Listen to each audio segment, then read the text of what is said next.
Hello, hello, hello. My name is Melissa Cheshire, and I'm a professor in the Magazine News and Digital Journalism Department, and I'm also the interim Associate Dean of Inclusivity, Diversity, Equity, and Accessibility. Thank you for joining me tonight for our Leaders in Communications speaker series. I'm really excited to introduce our guest, Kahlil Greene. He, at 19, became Yale's first Black student body president in the school's 318 years history. He currently is a history of social change and social movements major. He's a Secretary John Kerry Fellow. He's authored op-eds for the LA Times, the Washington Post, and was recently featured as a history maker by the New York Times. He's the youngest member of the Washington Speakers Bureau, and during his time as Yale president, he raised $57,000 in 1 week for racial justice organizations after the murder of George Floyd. He has more than 500,000 followers across LinkedIn, Instagram, and TikTok. And on TikTok alone, he has amassed more than 12 million views. He's Alumni Hall of Fame for the Boys and Girls Club of Greater Washington, and recently Maryland's General Assembly passed an official citation recognizing his election and service as Yale's first Black student body president. So thank you, Kahlil, for joining us. For those virtual guests, I'm going to ask Kahlil questions for about 30 or 40 minutes, and then we will field questions, or he will field questions from the audience. So I'll just begin with a very broad question. I think it's interesting that at a time when our country is wrestling with how to teach history, and when history has become something that is very politicized, your content, beyond attracting a great audience, really does a great work in exploring what you have referred to as uncovered parts of Americans' past, from the Tulsa Massacre of 1921 to Tuskegee experiments and Juneteenth. And I'm wondering if you could just maybe talk a bit about how your work is positioned in that conversation, and your thoughts about, I've looked at your comments and there's so much love. Like there's a lot of praise and gratitude for the work that you do, which to me comes in sharp contrast to the national conversation. Yeah, well, thank you for that question. Also, thank you for inviting me. I'm very excited to be here. Thank you to everyone who joined. We're gonna dive into some great topics. I can feel it, and don't be shy. Please ask any question. I love the hard questions. Those are the ones that I feel like make an event most fun. So please put those in the Q&A for later on. To delve into the question that you just asked, I think like public school curriculums, generally speaking, throughout most of American history have been very lackluster when it comes to talking about history generally, Black history specifically, or history of any marginalized community specifically. For a long time, the history was just false. It was narratives created to sponsor nationalism or appeal to a sense of expansion into the West that people felt was like a God-given right. Like that's what history has been used for, more indoctrination than anything else. The founder of Black History Month, or Negro History Week as it was known back then, was Carter G. Woodson. And he wrote a book called The Miseducation of the Negro, about how schools, both schools with Black teachers and or white teachers, were just so poorly set up to teach Black history in a way that would be like necessary for Black students to like feel a sense of pride and just really get a good sense of understanding of American history, as brutal and and harsh as it was for the Black community. So I think that's just like a cycle, a never ending cycle. They always say history repeats itself. I think it's very true. I'm currently a history major at Yale. I study specifically social change and social movement. So what I hope to do was, once again, it's not necessarily that I'm like, I do and hope to in the future really like uncover and like do my own firsthand research, never before seen like insights and digging up things. And I try to do that on like contemporary arguments and contemporary commentary. But a lot of the history that I'm teaching is stuff that people, at least in the Black community, have often either shared orally or just have known or uncovered, or maybe on some PBS special that didn't really go mainstream or whatever have you. Like these information, like the information itself has existed for a long time, but I think the key is that it's becoming mainstream now, which is why it was hidden before. Not necessarily hidden that nobody knew about it, but hidden that majority of America didn't. Interesting. Okay, so I I have read that you kind of have a love-hate relationship with social media in general, particularly TikTok. And I know that it was a difficult decision for you to decide to begin creating content for that platform. I'm wondering if you could share with me the moment that you decided you were going to join and create that first video, and kind of share with us that journey to the whitewashing MLK Day. Yeah. So I think for TikTok, and honestly, a lot of being a Black American, involves deja vu, especially when it comes to culture, right? So the reason I didn't want to get on TikTok originally is because like you see all these TikTokers performing like weird dances that are just corny and bad to like old songs from like the 80s or 90s or early 2000s that you really liked, or like Nicki Minaj like lyrics that were like so badly received when they first came out, all of a sudden going viral because like white teenagers from California are rapping them at a beach, which is something that literally happened. And I think just because of that, it was like, this is weird. I just don't like it. It's appropriation. There's so many things I thought about it, but I was thinking these things like to my friends or in my bedroom or in my head. So like it wasn't out with the world. And I think that was why I didn't want to like use TikTok. I didn't want to support it or feel like I was supporting that. But then I think it was really a straw that broke the camel's back. It was just like there were just so many things worth commenting on. And I was like, okay, maybe someone will comment on how like Charlie D'Amelio and Addison Rae are like cultural appropriators, which I think there's some people that were, but maybe not in the like forceful of a way that I would hope. So I really just jumped into TikTok because I was like, one of the most disrespectful things I'd seen was on MLK Day of this year. I think it was the FBI, if I'm not mistaken, on LinkedIn, like posted MLK Day, a happy MLK Day, like something your legacy will never be forgotten. When it was also the FBI that sent a letter to MLK blackmailing him to commit suicide, which is a real thing that happened. And I was like, this is kind of ridiculous. Like, one, everyone's whitewashing MLK's legacy. Two, all these agencies that were targeting MLK and will do the same thing if MLK exists today are like also not holding themselves accountable. So like, what can I do to at least spark this conversation? So the first TikTok I made was on MLK Day. I came with the idea, I created the account and all of that on the same day. And it was basically just talking about how all the MLK quotes that you see are really pacifistic and pro-peace, but they always erase, at least from the mainstream conversation, once again, the MLK quotes that are more radical. So the one that I shared was something along the lines of the Negro's greatest stumbling block in a stride toward freedom is not the Ku Klux Klaner, but the white moderate who says, I agree with you in the goal you seek, but not in the direct action you take to get there. And most of the people sharing MLK quotes were white moderates. So like it was disruptive. And I think that's why it went viral immediately.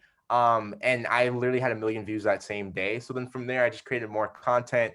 I was saying earlier to like some people that I was talking to that like content on TikTok kind of all has to be interconnected. So you can't transition from one topic to the next too abruptly. So from MLK's quotes, I went to MLK's history. From MLK's history with the FBI, I went to like the other FBI, CIA things like MLK Ultra.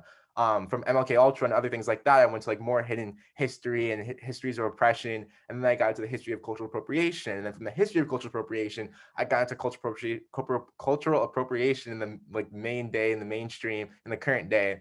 And somehow, like I went from MLK quotes talking about Addison Rae on Jimmy Fallon, which is really what I wanted to talk about when I first got into TikTok, and that series was called "How Everything on This App Originated with Black People." And that's really what I wanted to someone to say, like to a large audience, was that literally everything on TikTok came from Black people. And because there was a drought of people saying that, that's why I felt the need to do so. Well, as I have consumed your work and also reading other things, there are two quotes that stood out to me, and one of them comes from Nicole Hannah-Jones's piece from the 1619 Project. The Black man is the most copied man on the planet, and also from a piece from Wired on digital blackface, which is, be clear, without Black culture, TikTok wouldn't be anything. So I'm just curious, those quotes echo what you have also, what you present and what you talk about. And I'm just curious, since joining TikTok, have you seen understanding and progress, or what bothers you today? I think I have seen progress, small, but I think I have seen progress. Like one big thing is now that it's like, I think now it's definitely more normalized slash expected that large creators give dance credit to the choreographers of a trend. So for example, if I were Charlie D'Amelio circa March 2020, I'd do like the Renegade and just like not mention Jalaiah Harmon, who's a Black girl from Atlanta who originated the dance. But now if she did something like that, then it wouldn't be acceptable at all. So that's something that's true. I mean, there's an issue that still exists, which I highlighted in my most recent post on social media, which is that of cultural exploitation, which is like, even when you cite your sources, you still are like able to benefit from those dances at a rate that the Black people aren't. So the redistribution of like capital and like this sense of awe and amazement from a dancer should be given to the people who originate the dance. And I think the reason it's not is because of bias and anti-Blackness. So I think there's like steps that are happening, but I think large issues are obviously still replicated. Large societal issues are still replicated on the platform. But I will say, at least for the audience that I have, and a lot of the people that have seen my work, it seemed more often than not that they are understanding the harms and the realities of cultural appropriation on TikTok and elsewhere. And I think for that like sense of changing or that purpose of changing minds and getting people to like understand this issue, that's been a very rewarding thing, even though like obviously it will take time for that to change into tangible differences in like the everyday lives of people or how people interact with Black culture. So I want to reiterate that you're still a student. You graduate in December. Like, do you sleep at night? Like, are your TikToks are so layered and there's so much research and reporting that goes into them. Like, how can you walk me through how you go from an idea to a video? Yeah, okay. I'm pulling up my phone right now because Okay, when I awesome. first started making TikToks, I knew it was gonna be hard to streamline how like I go about that process. So I made a subject, like a workflow for myself so that I'll never forget this. So first is like have the idea. The second is I create a notes app page immediately whenever I have an idea and like title the top of the page, like kind of like a aspect of that idea. Then I do some research and just post a bunch of links on that note page. Then from those research, I find like a few quotes, maybe one or two that resonate most with it or capture that like what I'm trying to say, or at least like frame it so that I can form those like links or those quotes into something that means something for my audience. Then I write out my script, and then I write out like what the caption will be. So the caption is sort of like a mini essay within itself. And then I find pictures to put on. Then I download the pictures onto my phone. Then I film it, and then I like put the little clips together in a different app. And then I add the pictures to the video. I add the caption. I make a title overlay. I post, and then I put it on my story so that people see. So it is a lot of work. Like how many hours?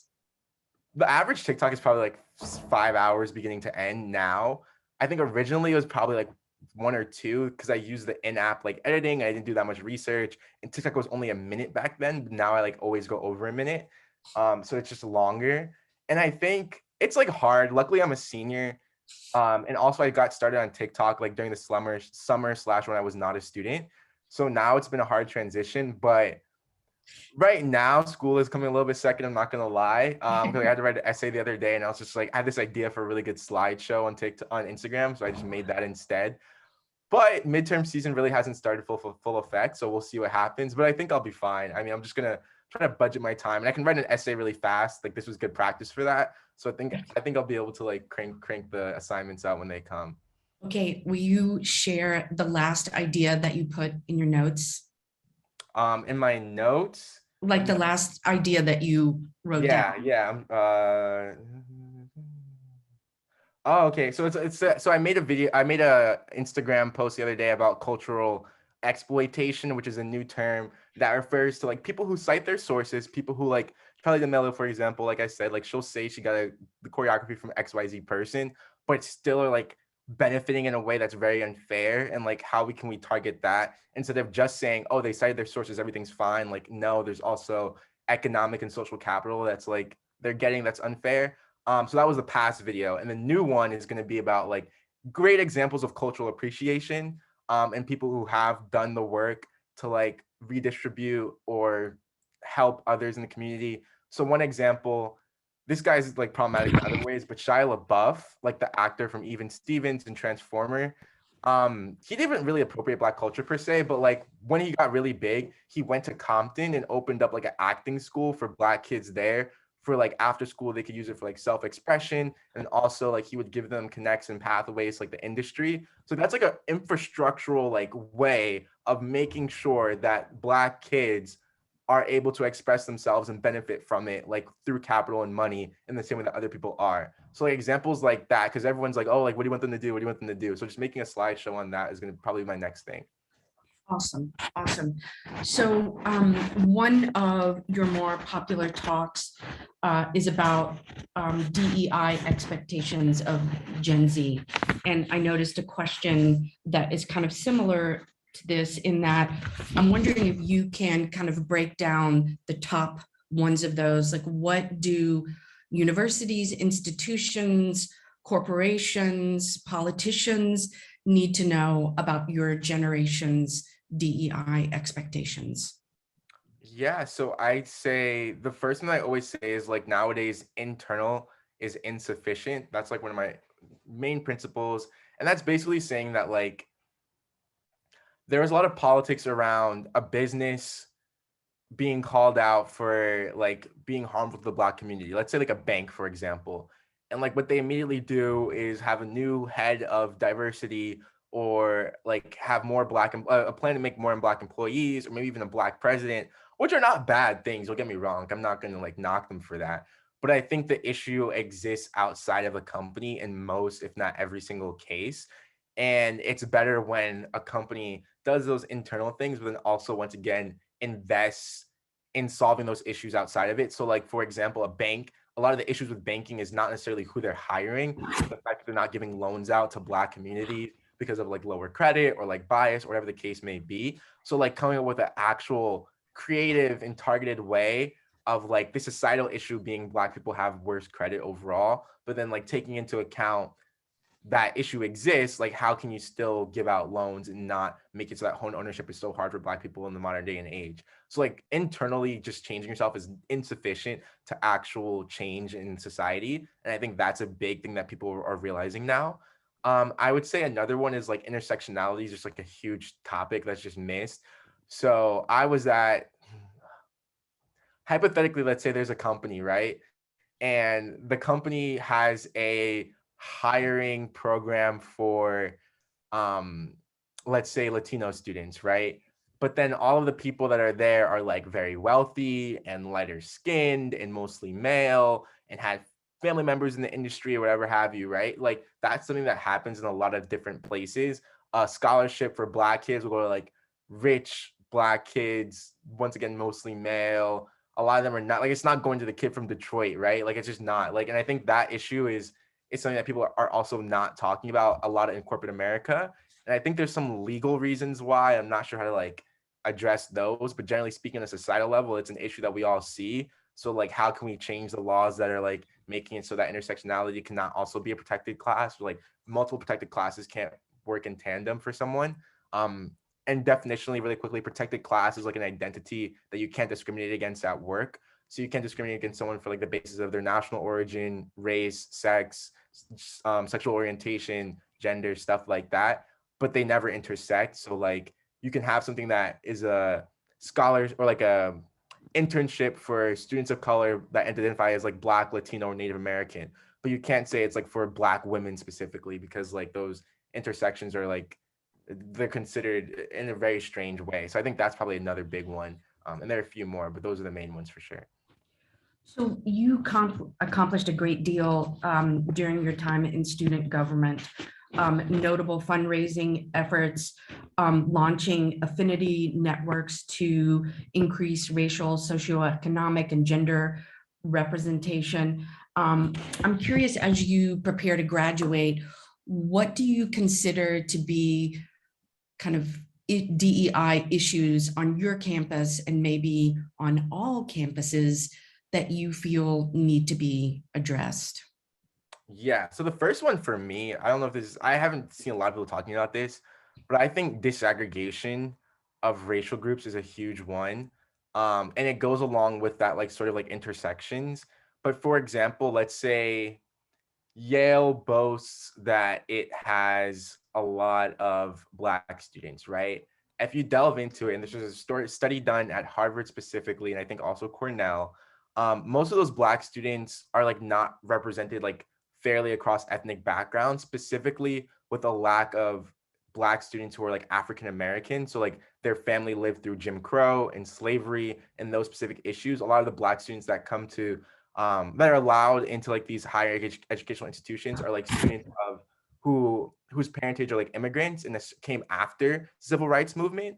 So like that's like a really specific niche thing that I feel like is lost in that conversation. So like this they're celebrating this like a Black uptake, but they're not necessarily also making sure that it's representative of like ethnic background as well. Gender is pretty represented well, but like there's other forms of representation and like identity that are lost when you just look at one aspect of the identity. And it's also something I've heard is a really big thing in the Asian community, that they can boast that they've accepted a lot of Asian students, but it won't usually include like Cambodian or other Southeast Asian countries like Laos or Vietnam, right? Like there's a very specific ethnic background to those Asian students that's overrepresented. And I think that's an issue that I think is probably the biggest one that I advocate for. But among others, like professors not being super diverse or lack of funding for like support systems. I think those are general things that are always there, but I think the conversation for that has always existed. Okay, I'm going to take a question from the chat. What was the most difficult part of being Yale's first Black president? And what do you think prevented Black students at Yale from becoming president before you? Yeah, I think the most difficult part,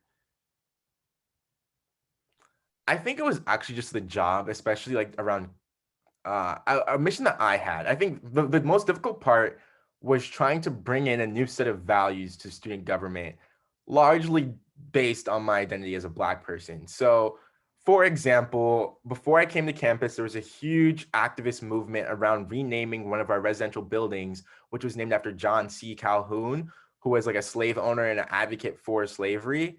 And there were protests that happened all the time. And when the protesters like either came to student government or student government was somehow like contacted, they were nowhere to be found. The student body president at the time, like I've talked to him since, he's like, yeah, like we don't want to get our hands dirty with stuff like that. It's a very murky situation. There's no right or wrong, XYZ. But I knew in my like opinion, like I would just be out there protesting alongside every single person that was there, and it wouldn't be a big whoop-de-doo. Like it's there's named after slave owner, like get rid of it. But you can't bulldoze and sort of like instill those values and just say your opinion in a place like student government because it's very like legislative and argument based. So I had to find ways of like legitimizing through argument and reason why it was necessary and a part of our like mission and constitution to get involved in those sorts of things. And right after I was elected, within 5 days, a Yale Police Department officer shot at an unarmed Black woman who lived in the city of New Haven, which is where Yale is housed, majority POC city. And it was caused protests on campus literally like less than a week after I was elected as the first Black president. And I was part of those protests, and I helped the organizers that came and like was taking notes as they needed, like just made myself in service. But I immediately was like, hey, this is an issue. I'm supposed to be the liaison between students and the administration.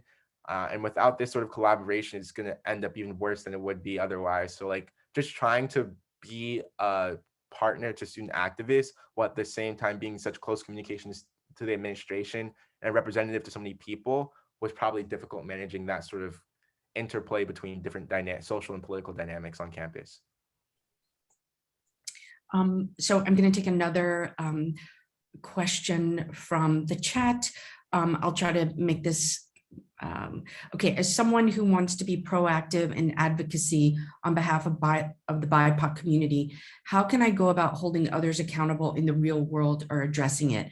For example, I recently heard an advertisement for new podcast that revolves around explaining TikTok culture trends to older generation without regard to any acknowledgement of the Black roots or the cultural exploitation process that is present. Hope this makes sense. Yeah, that definitely makes sense. I think it's different for everyone. Like, I'm not gonna say everyone has to put everything on blast at all times. Like for some people, it's enough to, if you, for example, let's say the person that you saw that, or wherever you saw the ad, you knew exactly who on campus made it, and you knew how to get in contact with them. Either you had a class or they have like a public email. You could just email them and say like, hey, this is an issue.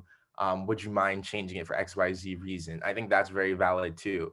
I think the reason why I try to use a public platform is because a lot of the issues that I see in the world are things that I either can't like directly communicate to someone to change, or I think like it takes a lot of changing minds and just like a longer path of explaining things and educating people before that change can happen. So I think it's very dependent on the issues you want to solve. And I think you have to identify what issues you want to solve. Like once again, for me, it was a mix of like everyone on TikTok is using Black culture, nobody's saying it. I want to be able to preserve that culture. Or like Martin Luther King is being whitewashed, and I want kids to actually know that Martin Luther King wasn't just these ideas, and his other ideas are very resonant and radical and salient for today as well. So I had those goals in mind. I saw those issues as well. So I targeted my efforts towards those issues. So I say identify the issues and then find out, like, depending on those, what solutions might work. I know that we have a lot of students who are very interested in advocacy. And I know that another one of your popular talks is about kind of the fundamentals of advocacy. Are there any other bits of advice that you could offer students in regards to that? Yeah, I think the main thing that I would say right now, it's just get good at debate. I did not do debate in high school. I didn't do it at all. I used to watch debates and just like I remember there was a time in my life. I guess I was gonna say never repeat this, but I'm saying it to like 100 people. Um, and in that time in my life, I used to watch like a lot of conservative, like Republican versus Democrat debates on like race or similar issues. And as I was watching, like the conservatives were actually like spitting, like they would say things that I would be like, oh, like that makes so much sense. Like, does racism even exist? And then if you like think about it, I went back and like the books and like looked up like logic and like looked up other facts and like really like looked at examples. And I was like, actually, this makes no sense. And like my lived experience as well tells me that I always knew something was wrong, but I just couldn't verbalize it. And the ability to verbalize what you're feeling, especially when it relates to injustice or like something's wrong, like the spidey sense that you have that there's like an issue with society or something happening at your school, or the fact that someone advertises a TikTok podcast that's going to older people and doesn't mention Black culture, like to be able to articulate why that's an issue and like what the actual solution should be is actually like what advocacy is. It's like vocalizing, like I think is like two, and then vocalizing. So I think really you have to get good at like speaking and writing and thinking, critical thinking and analysis and debate and argumentation. And I think that was something that freed me up so well because I used to be a STEM kid back in the day. I came to Yale as a computer science major. I could not debate or anything. I couldn't even speak in section or seminars without stuttering and like literally not getting anything out that made sense. But over time, just from practicing so much and like reading, I'll give you a very specific recommendation. There's a book called You Are More Powerful Than You Think by Eric Liu, which is really good. And then like there's a book about like I think the art of argument from Cicero, I believe, or something like that. One of those old Roman guys, like they're just really good. And I think looking at those things will really help you become an advocate. Awesome. Okay, do you ever face ageism? Do you Um, ever get pushback because you're so young? yeah, I think the definition of ageism, if I'm like correct, is more towards like older people. Like the system of power is that younger people are favored, and older people are kind of put down just because like sort of ableist reasons of like, oh, they're senile or other things similar to that. So like personally, I don't think I can face it. And I would say even if in terms of just like being a young person, people looking down on you, I don't think so because once again, obviously there's privilege to it. Like having a Yale degree like separates me from a lot of other creators who are making better points and like just as smart and whatever. But people, if I say something and someone else says something, I'll be taken more seriously just because of like being at Yale. So I think that also helps in a very like problematic way. But I think also something that I try to do once again is articulate myself in a way that makes sense. I don't mean like being polite or like speaking a certain way or like using the Queen's English or anything like that. I just mean like using logic, just having like critical thinking involved in everything that I put out into the world. So I think for those two reasons, I've dodged sort of issues around me being too young. And I think if anything, it's been sort of something that people praise for me. All right, another question from the chat. How do you see the inclusion and diversity of immigrants from Africa in US society, and especially with Native Black Americans? Can you repeat that question? Sorry. No. How do you see the inclusion and diversity of immigrants from Africa in US society, especially within Native Black Americans? Yeah. So I think this is something I can't speak on because I'm just not an African immigrant. But I will say, like, from a Black American perspective, let's say Native Black American, I know like there's a lot of underrepresentation of that specific ethnic group in higher education, and a lot of other spaces. And I would recommend anyone who wants to look more into that. There's specifically a I want to say article or excerpt from Malcolm Gladwell, and he's the author of Outliers. He's Jamaican American, Jamaican Canadian American, and he writes about the different biases that people have based on the ethnic background of Black people. And I think that highlights a lot of like, let's say, issues around perception as like ghetto or undeserving that Native Black Americans have specifically. And there are different stereotypes that exist for other people in the Black community from around the diaspora that I can't speak to because that's not my lived experience. But I'll say from my lived experience, I just know that this issue does exist within the Native Black American community. And that's something that I hope to advocate for a change, especially when it comes to higher education, because there's such underrepresentation. There's another article from Harvard Crimson called Regular Black or something like that, that also delves into this issue, which I think is a great read. Awesome. Thank you. I'm wondering which video that you've created is your favorite? The video that I created is my favorite. I think it's the how everything on this app originates with Black people part 1. So like that's basically the series that I made. We go down and we talk about different TikTok trends. And within each trend, I talk about like which Black person or like where it comes from. So the first one that I made is about like this pose that was like so popular in TikTok.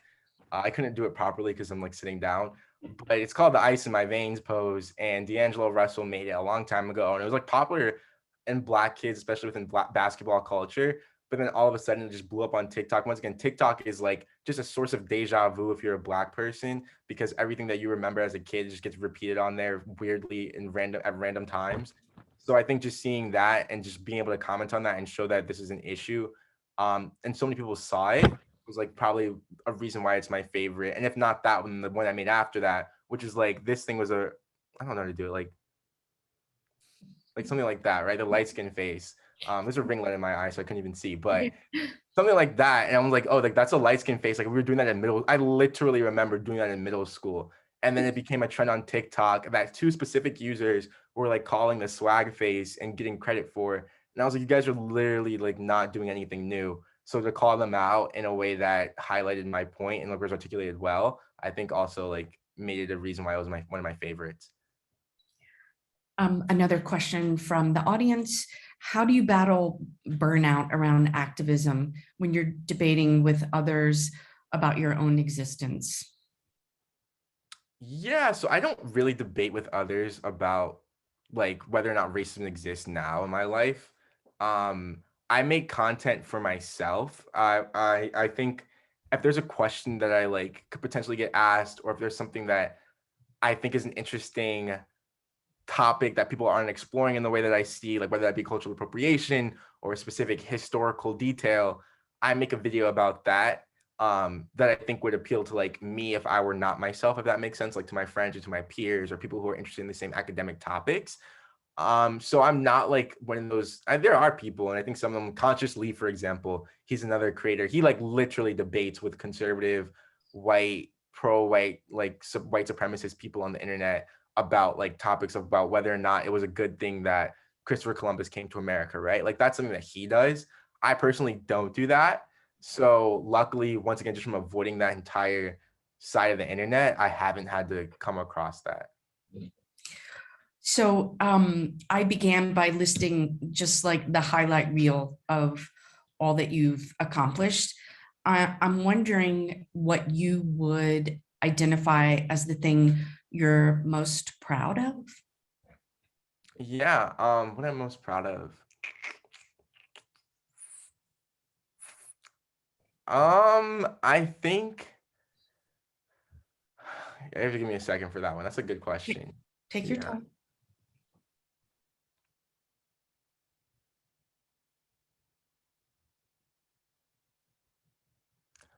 I guess I'm proud that I have been able to set myself up to like doing this full time and doing something that I like. Because I think a lot of people, especially at like my school, for example, like people are very much trying to be cogs in the machine and just get to like a consulting or finance or other tech job that they actually don't want with any part of their body, but they just want to like security and money. And I think that's something that would make life very sad for me if I were like graduating into that sort of scenario. So the ability to like build a sort of platform and a sustainable, at least for now, way of getting income from something that I like do on my free time, I think that's probably what I'm most proud of because I think that's a very tricky thing to do. But luckily, I've been able to do that. Do you have like a personal assistant? I don't, but I might look for one. Yeah. Yeah, I don't know how you do all that you do. Okay, I was gonna look. Oh, I wanted to ask you, what is the thing that uh your parents or your brother, you have a brother, right? Mm-hmm. What are they, what do they think is the coolest thing that you've done? Or the thing that they're most proud of? Um,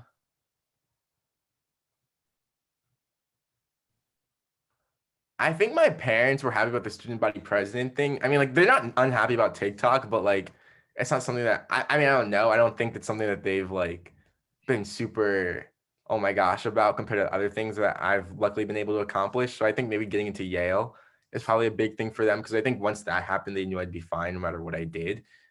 Just like life wise. I think my brother. I think he's probably similarly like happy about like just me being able to do something that I like because we have these conversations amongst ourselves all the time, and have been for many years. Maybe starting 2014 around Mike Brown is when we started talking about these things. And if anyone remembers, there was an old interview with this black female rapper named or black woman rapper named Azalea Banks, and she was talking about Iggy Azalea, who is another white woman rapper, and was talking about how like Iggy Azalea was just really building off the legacy or breaking down the legacy of other women in rap, like Nicki Minaj, for example, and just how like white rappers in general had this issue of cultural smudging, which then became a mainstream concept through cultural appropriation. So I think it's been something that I've always talked about, and I think he's probably excited that like now we can talk about it and with a lot of people. Okay. Um, so I'm looking in the chat. Um, Social media content about race, especially in the Black American experience, provokes a lot of discussions and arguments in comment sections. How do you decide who you're going to engage with in the comment sections of your own posts? That's a good one. I think I decide who I'm gonna engage with. Like I'll read not every, but I'll read like every comment that I come across or have time to read. And I think the main thing I think about is like, okay, this is a huge hole or like potential hole in my argument. Let me nip this in the bud because other people might be thinking the same thing. I think that's probably the number one thing that I'll look at. Then if it's someone who just disagrees with me and I know why they're wrong, like immediately, like I'm just like, you this from here to here, from point A to point B, you did some mental gymnastics. I'm just gonna point that out so that people don't like read that and think I'm wrong. Um, and then probably also if like someone does have a correction, they're like right, and I'm like actually wrong, or like I misrepresented a fact or something, and I'll be like, I'll probably pin it to the top and be like, hey, like this is something that I did wrong. Just like take a look, everyone. Um, and maybe between those three things, those are the only reasons I'll engage. Or if a friend comments, I'll probably like hype them up or something. You get a lot of ideas and feedback from your friends and family. Does everybody have an idea that you need to be pursuing? No, I think maybe my brother, but I don't think my parents like I don't think they think about these things in the way that I do. Like they'll be like my dad doesn't like Elvis and he's like I hate Elvis. And like that'll be what he says, and I'll turn that into a video on why Elvis appropriated Black music. But I think it doesn't really go beyond that most of the time. All right, I'm checking the chat. What does being an influencer in TikTok mean to you? Does it impact your role as an activist, or I would just say as an activist? Yeah. Also, I would say I think there's a whole question about social media activism. I would never ever you'll never hear me call myself an activist. If anything, I'll say advocate because like I'm like or a public educator. That's why I like better because I like researching things and talking about them. And I have gone to a protest in my life, obviously, like most people, and been especially involved in my time of student government. But that's not necessarily where I see myself right now. So I would reserve that label personally for people who are like actually on the ground working to organize communities to get specific political action like pass or towards a specific political goal, which is not necessarily something that I'm doing. So to be a social media advocate, I think it's cool and it's fun. And I think it's a great I'm very grateful for the fact that like a lot of public educators, let's say in the black community, a lot of people have had ideas for a long time, but like only the people who really got to publish books, for example, like a lot of civil rights leaders have, but like those are the people that we know in history because they published a book or because they had like a platform for themselves. But now luckily I'm able to get a platform from my bedroom and then now be talking at a university, right? So I think that's probably why I'm very grateful for it. And like to me, I'm just happy that I can share these ideas and easily reach a lot of people because that's not something that everyone has been able to do throughout American history, especially not Black people. I'm wondering what you're reading right now. So right now I'm actually going to read The Miseducation of the Negro by Carter G. Woodson. He's a guy who invented Black History Month. Because I don't know why. I was thinking about history or something. I'm a history major. But I just like was looking at the Wikipedia summary and I was like, all these things are still resonant today. And this was written like 1930. How can I like incorporate these concepts in my own work? And then also I have to read a bunch of Bill Clinton's papers because I'm writing my thesis on the 1994 crime bill, which was orchestrated by Bill Clinton and Joe Biden, which was the largest federal crime bill in American history, and also created the school to prison pipeline because I'm writing my, once again, thesis on the political history of conservatism and the Democratic Party in regards to crime and criminal justice, especially under Bill Clinton. It's a mouthful, but all theses are so. True, true. I hope you get a book deal on that. So speaking of Joe Biden, in the New York Times, I think it was the New York Times profile of you, there was mention that post Yale, you might want to get involved in the midterm elections in some way, shape, or form. I'm curious what January 2022 looks for you. Yeah. So like I guess I'd come back to this concept of like I wanted to get into this public education, public commentary space because there was a drought of things like of arguments that I wanted to see people making and things I wanted to see people calling out. Um, and like maybe the ways and also communication style of doing so as well. And I haven't had my platform since any election. I started right after Joe Biden got elected. So like there was really nothing to comment on there. But now that they're going to midterm elections and also like 4 years down the line, like God willing, I still have all this platform and stuff. I want to become a commentator. Like I want to talk about these things. Like I don't want to be involved in politics at all. Student government was enough for me by far.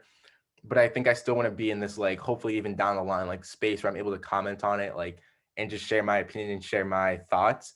Because I had a lot of thoughts about the past election, but I didn't have anyone to share it with except for like people at the dinner table, like most of us. Now I have 500,000 people to share it to. So like that's very exciting. And I think as different things happening, I want to make my content very resonant with that. I want to bring in history. I want to bring in different things that people don't know. Like once again, like Joe Biden did this huge federal crime bill back in the day. or the fact that, like he said, if you don't vote for me, you're not Black.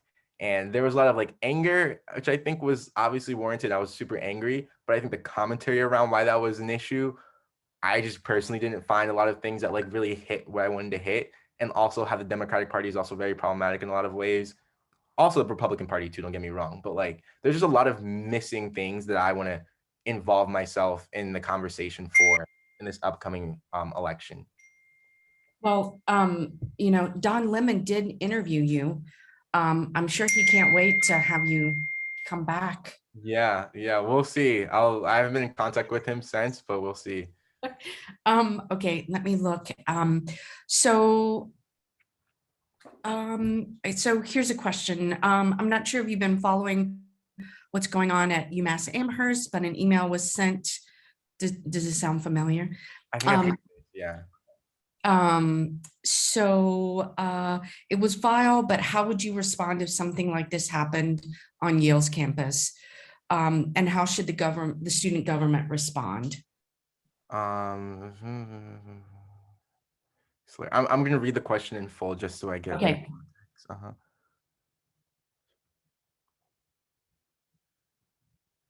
Something kind of similar did actually happen at Yale. I want to say I was a sophomore, and there was people who put like posters around all campus saying like there's a white student union meeting, and we're talking about how to like reclaim the white race or something like that.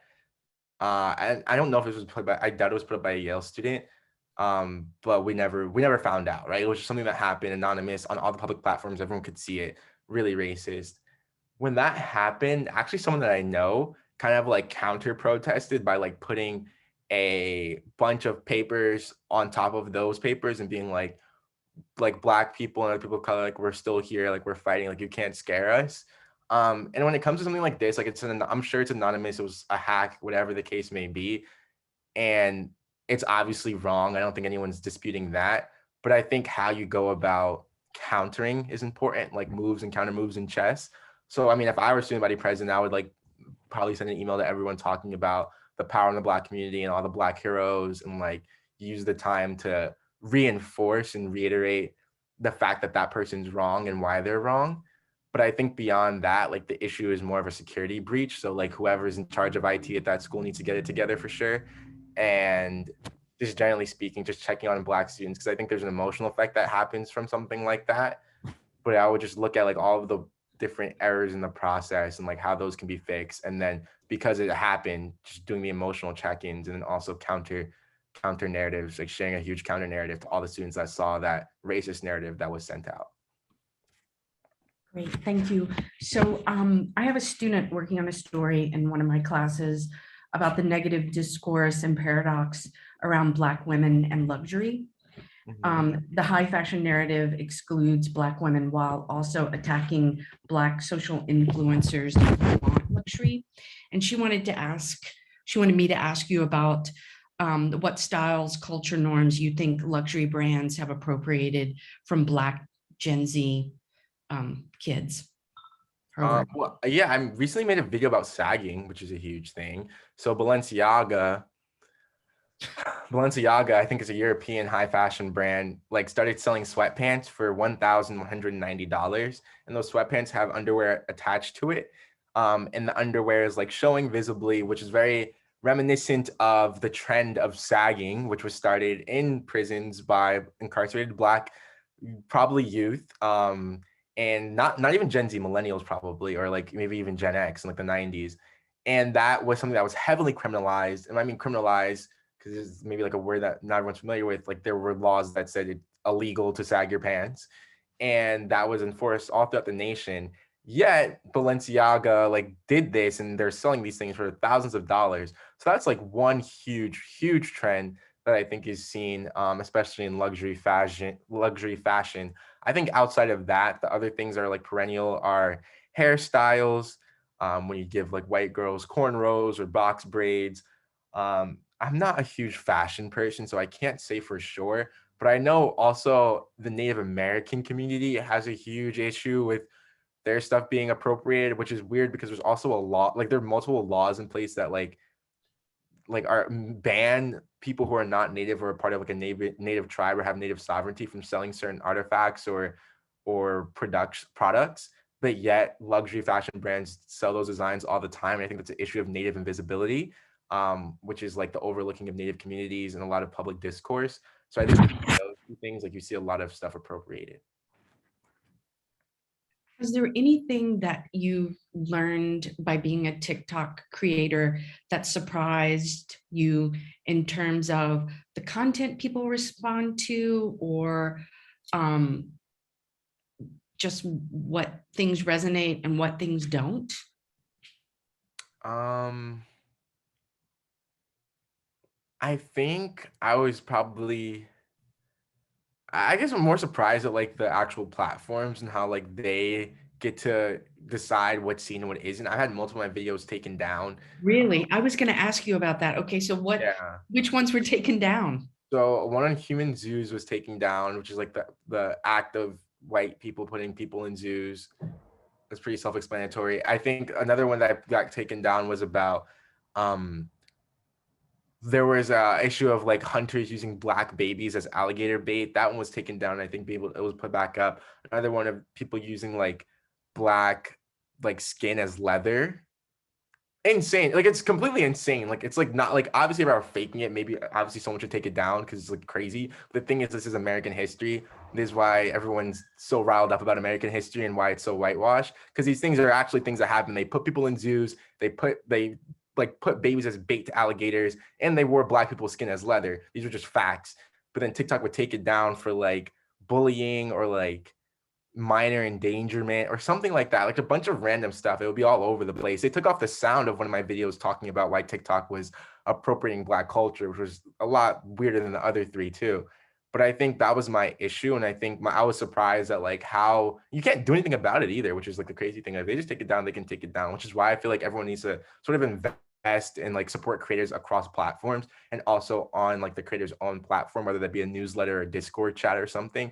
As you saw yesterday, Instagram and Facebook and WhatsApp can go away at any moment. So can Twitter, and so can all these other places.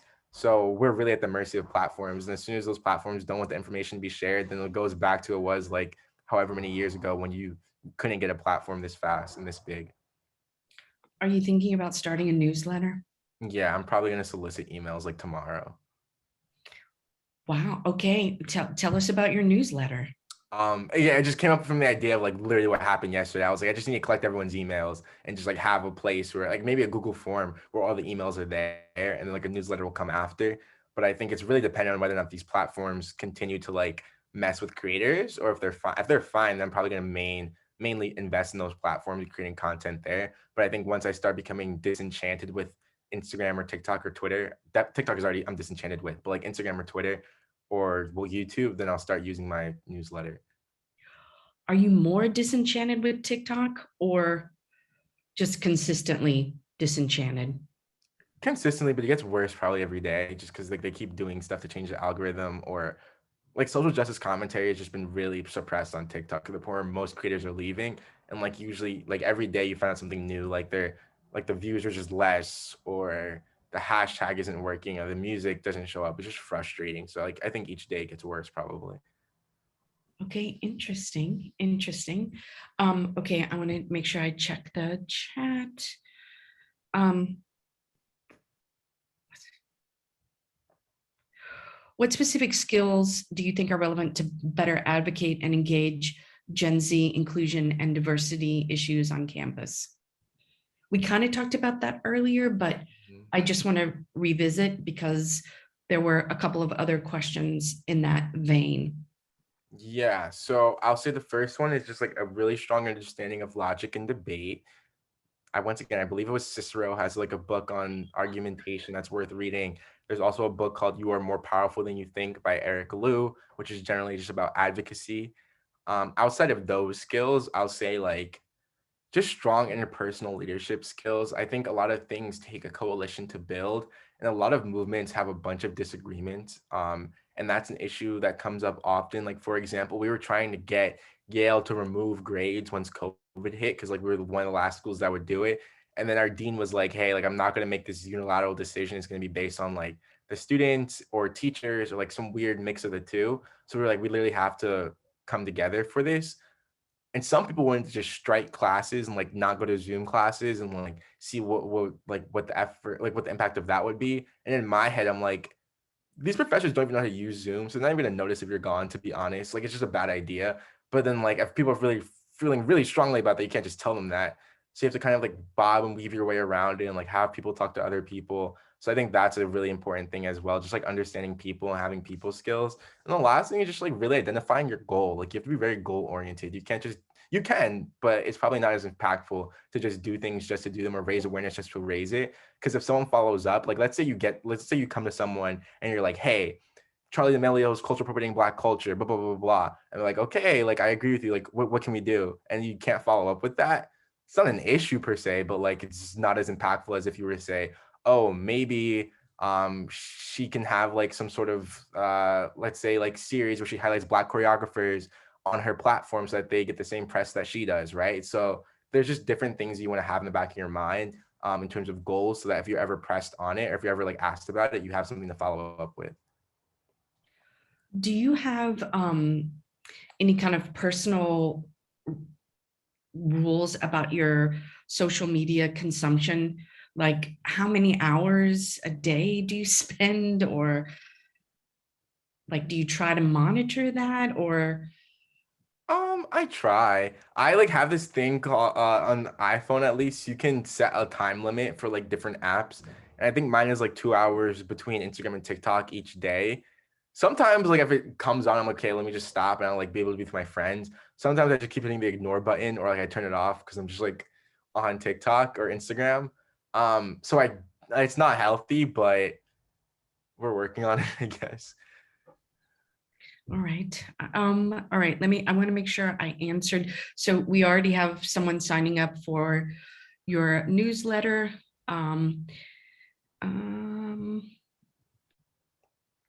I think we've covered most of the questions in the chat. There is one about during your time as on like student government, was there ever any initiatives or something that worked well in terms of sexual assault and sexual violence, especially when it comes to Greek life at Yale? Um I think no, because Yale specifically is somewhere where the Greek life is like completely independent of the university. So the legislation of the university doesn't apply to Greek life. They're like the Yale's like community or the Yale administrators can't police Greek life. So what we try to do like is a very band-aid policy and almost like really lackluster if I reflect on it, but like at least having water stations at every single frat so that in the like water like having a best practices. So like one of them was water stations, one of them was like a sober like officers or something who are like members of the frat that are able to like be around and like wear certain shirts so that if anyone's in danger they can go up to those people, or if they're having an alcohol issue then they can like get water. And I think those are like not going to solve the issue just generally speaking, but even something as small as like those sort of minor reforms couldn't even go through because the university had liability issues where if they put this water filter in the frat and then someone spiked it or something, then the university is liable for that. So it's like really, it was just a horrible situation overall. And then halfway through my administration, I think Trump, the head of academics, like for the nation, I can't remember her name, but she enacted new Title IX policies that just made everything really horrible. And most of the time during my term, like they were sorting out how to kind of like use those policies with Yale's old policies to make it at least somewhat equitable. So it was really a hot mess and it was just really unfortunate situation. And I think that's going to be more of like a cultural shift than anything Yale can do with legislation. And I think it's just about like a lot of frats right now, let's say like maybe a silver lining, is that they're integrating gender wise, which also doesn't solve the issue per se, but at least is like a minor reform that might lead to bigger reforms down the line. But it was a very tough issue. And unfortunately, I don't think that was something we were successful in during my term. Okay, we've gotten several people who want to sign up for your newsletter. So should they follow you on TikTok? And then that will get them Yeah. Follow me on Instagram. Instagram, everyone, at Kahlil.Greene, at Kahlil.Greene, Kahlil.Greene. I will write it in the chat. All right. So we will, when you get your assistant, we will be looking for your newsletter. And I just can't thank you enough. And I wish that we had had you in person, but I don't know how you sleep. So, and I look forward to seeing you beside Don Lemon commenting on the elections. Thank you so much. Thank you for everyone who attended. This was so much fun. I'll keep you guys updated on like newsletter and everything through my story and through my Instagram. But a lot more content's coming, especially when I graduate in December. So stay tuned. And if you think anyone else might enjoy the content, definitely tell them to follow and like so that we can grow an audience there. We will. We will. Thank you so much. Thank you. I'll see you guys later. Bye. Bye.